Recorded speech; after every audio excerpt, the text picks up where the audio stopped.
Hi everyone, my name is David Garfinkel. I'm head of DeFi at Truflation. Truflation is a single source of truth for financial data, financial metrics from the real world, everything that wraps up in inflation. Truflation tracks, and we do it on chain. So I'm going to get started with our presentation here, talk a bit about Truflation, how folks in the Nibiru ecosystem can use Truflation, give some background on why we started, where we're going, and sort of everything in between. To give a bit of context, the overall market we're looking at that tracks inflation has trillions of dollars of bonds behind it.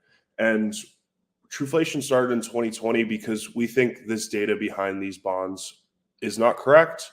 Two, it's being changed relatively often.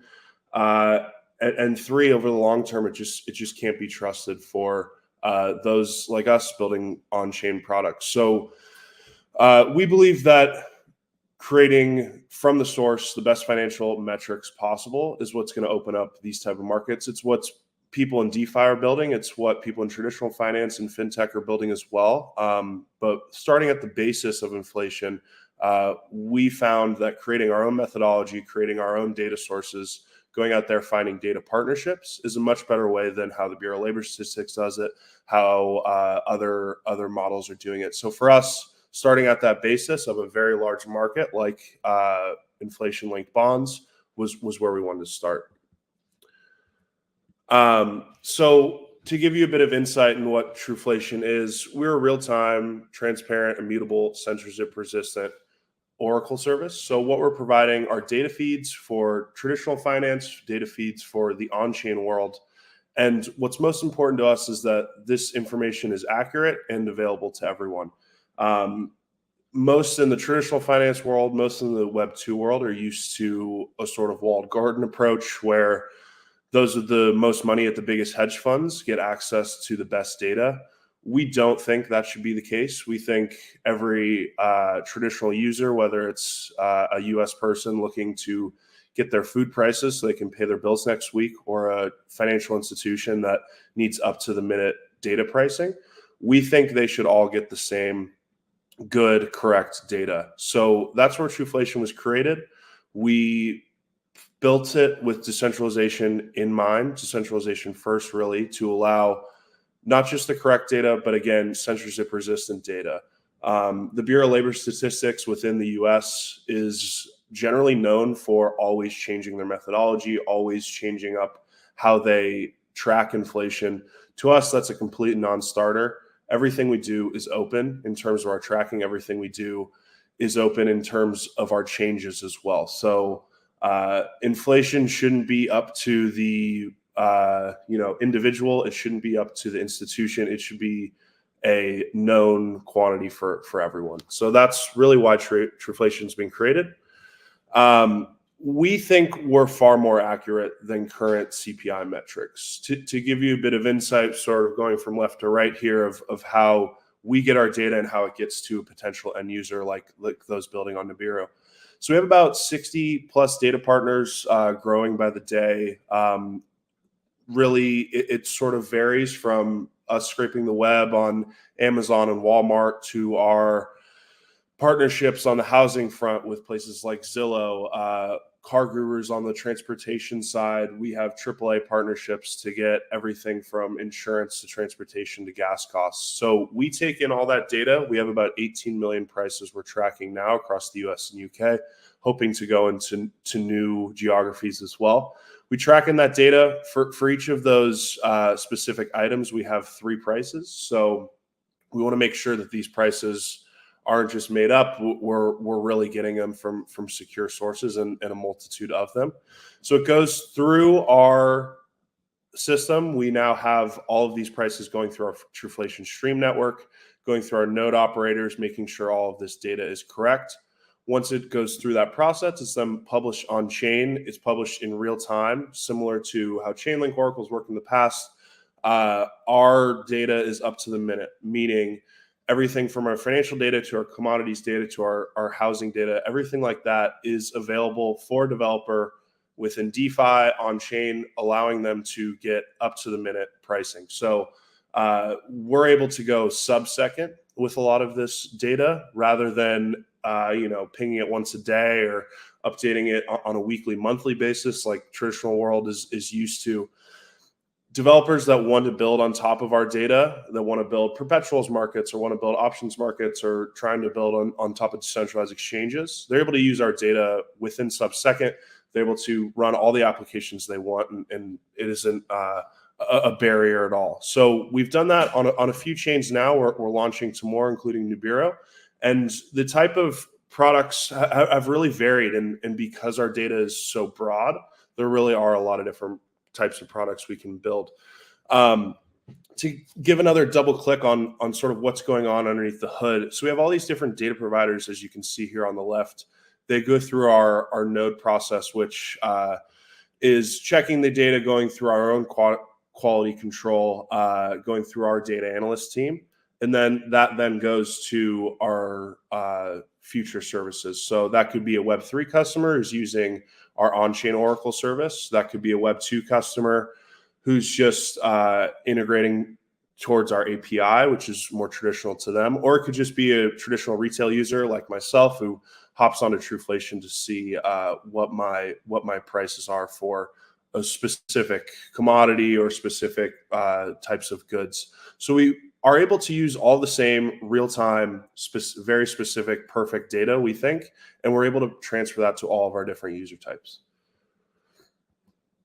As we keep going here, I think one of the more known parts of what Truflation does is our dashboard. So oftentimes, if you go on a place like CNBC or you turn on Fox Business News, you'll see them talking, usually the Tuesday before CPI print comes out. They're talking about inflation. They're talking about what are the correct numbers. They're talking about specific assets. They're talking about food prices. And it's hard for them to get an exact number. Of course, it's hard for them to predict. Many times they're using our Truflation dashboard to come up with their predictions. So oftentimes you'll see a screenshot of this exact dashboard saying since 2020, inflation's gone up 25%, meaning purchasing power of a single US dollar has gone down 25%.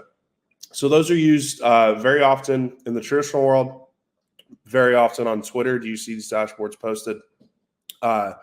That's really our basis. It's why we build this. It's the reason I think many people are in crypto as well, because this needs to be public. These things need to be done not behind the curtain of a large government. So that's our dashboard. Many people may be used to that or seen something like that before. What we're building out these days, and what's been a really core focus for us, are building out these indices on top of our data. So all of our data, the 18 million price feeds I said, those are available on chain through our oracles. And through those oracles, you can now create really interesting products on top. So as the regular world knows, S&P Global and Van Eck, and you really go all the way down the line, BlackRock, iShares. These are common names in the financial world, and maybe common names when it comes to your brokerage account as well. But really, our goal was to look at the wider economy, whether it's real world assets or crypto, and be able to create frameworks to build indices on top of this data. So we have a few examples of people building on top of our data. The first easy use case were people building stable coins, or what we call flat coins, and they use our true CPI Oracle to create a peg. So what this means is Frax, for example, has a Frax FPI token. We're working with them to use our true CPI Oracle in order to be the peg that allows them to be that Frax price index. We have a similar protocol built on top of what's called Nuon that is a flat coin pegged to our true CPI Oracle. So these type of products that are pegging to our specific oracles in the stablecoin area were one of the first ways to get an easy integration, but also a meaningful integration. It's important to us that in this world that you're not just hopefully treading water when it comes to yield on stablecoins and things like that, or yield on dollars. You really need to be keeping up with inflation. So this was, when we got started a few years ago, this was one of the basis products we wanted to build. This has really expanded out into more data feeds using commodities, using our housing prices, using our transportation and utilities feeds. And one of our most recent products has been an EV commodity index. So when we look at crypto as a whole, DeFi as it relates to the traditional world, we found a really interesting place, and we found, talking to a lot of our fintech partners and a lot of different financial institutions that are looking to get into DeFi. And one of the pieces of feedback we've gotten is that alternative assets and crypto are sort of starting to merge, and the user type for those types of products are starting to merge as well. So we thought it was a great opportunity to launch an EV commodity index that's tracking the underlying metals within batteries and EV cars that we all see on the road every day. This was one of our first forays into an alternative asset product. We are looking to get this integrated all over the place, on chain as well as in the traditional world. And we came up with this as a way to, again, connect those two groups: the alternative asset investors that's been growing every year for the past 20 years, as well as those crypto investors that think of this whole market as one thing here. So I'm going to go a bit into the specifics of our EV commodity index, how we built it, and hopefully that allows people building on Nibiru to create something similar with us in mind. So we really looked at everything going into this new electric vehicle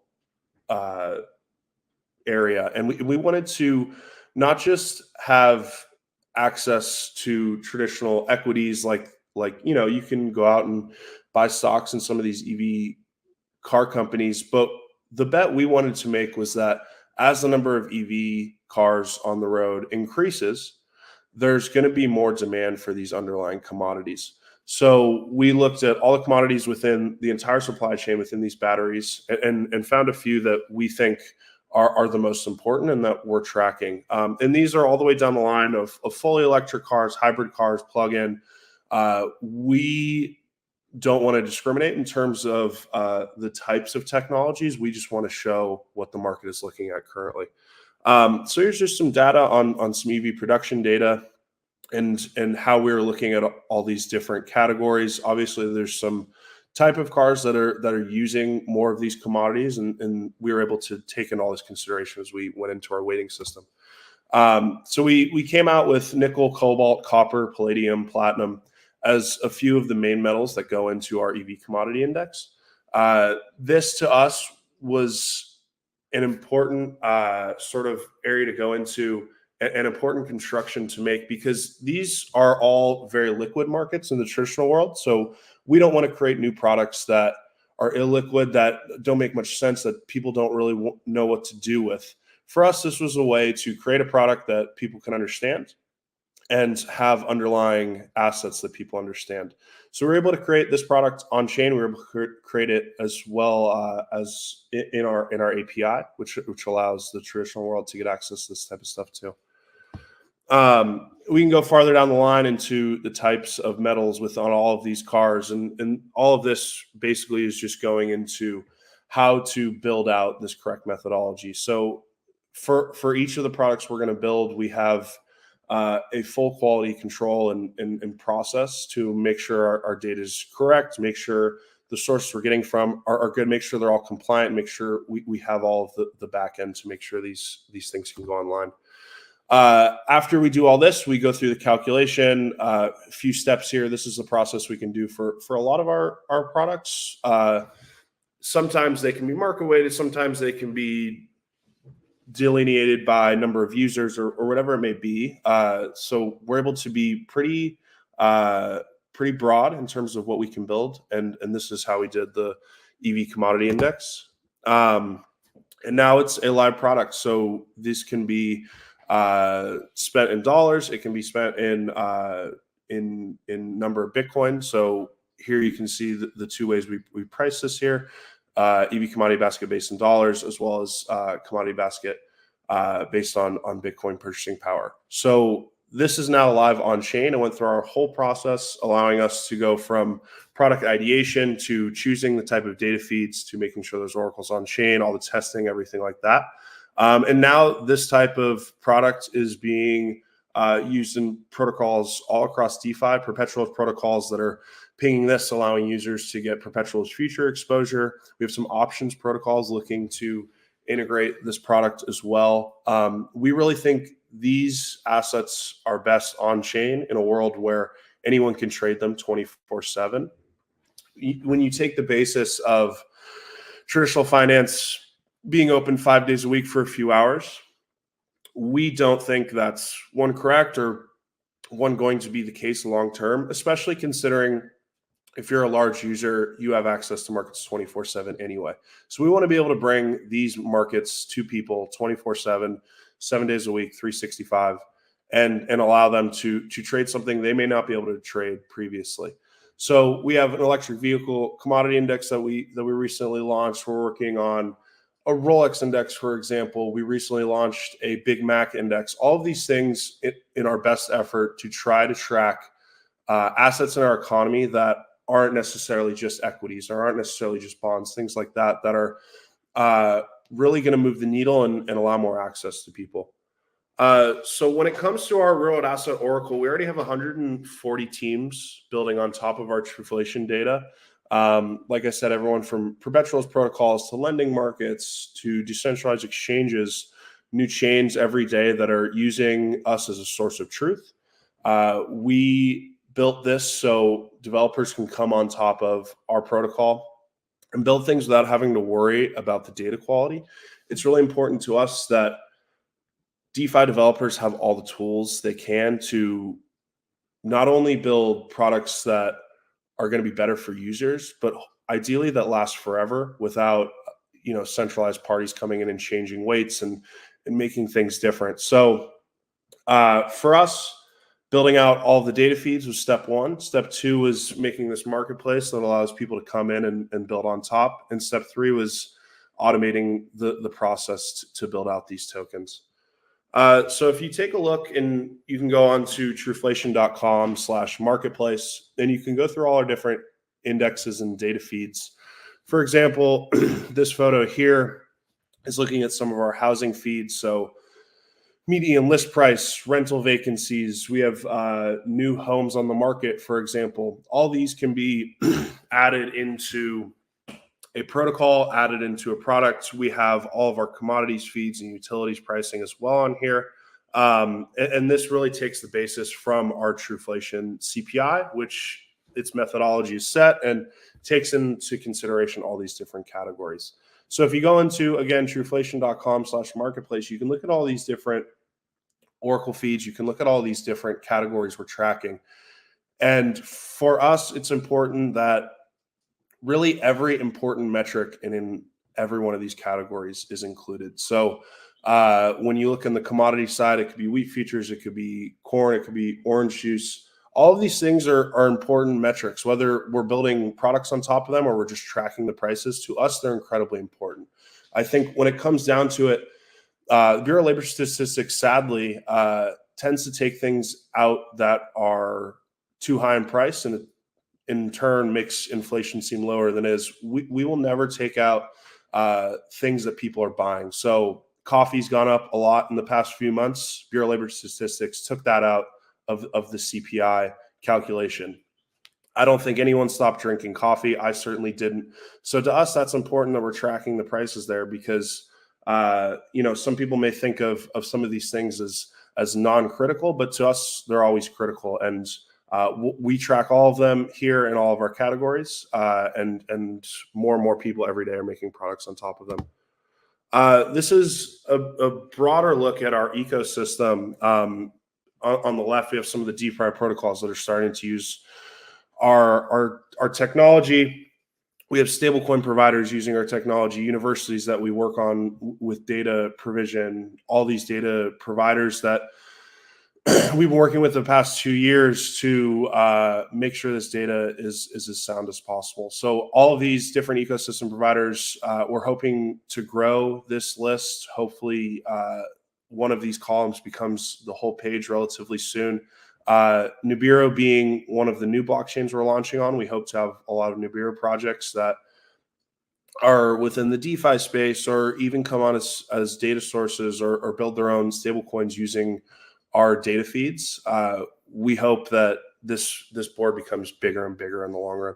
So this is why Truflation was created. We want to be the basis for the products built in this new financial world. We've worked really hard to make sure all of these prices that we're putting in our Oracle feeds, all of the partners we have, are getting the best up-to-date data. And to us, that's incredibly important. As we build out these new products, being immutable, being non-censorable is incredibly important. And that's why we've built all this at Truflation. We have a lot more coming down the pipeline and hope to work with plenty of new projects in the Nibiru ecosystem. So thanks, everybody.